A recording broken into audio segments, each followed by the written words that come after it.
What's going on, y'all? JT here with a quick RC update. So it seems like HPI is back. They have announced their WR8 Flux and then also the Nitro version of this, which is good. So I'm glad that HPI is kind of picking up the ball and they're kind of rolling it down the hill again and getting stuff out.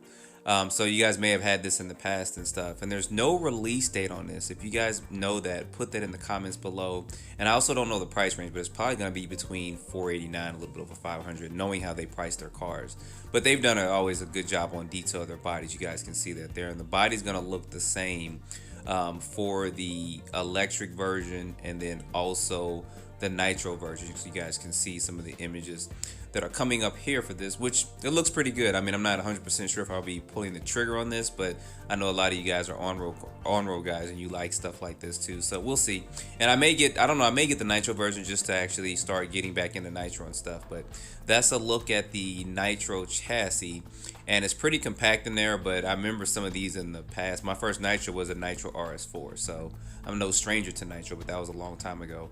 And then this is a look at the Flux chassis, and they're claiming 60 plus miles per hour with this, which I'm believing it'll definitely hit that. I believe it does have that 4,000 kV motor in there, which is definitely capable of pushing this vehicle to 60 plus miles per hour. So anyway, guys, I want to show this to you. If you know any more information on this, put it down below in the comments. And if you have any questions about it, put in the comments, because you guys are pretty good at responding to one another. And don't forget to like, subscribe, and stay tuned for more videos. Thanks for watching.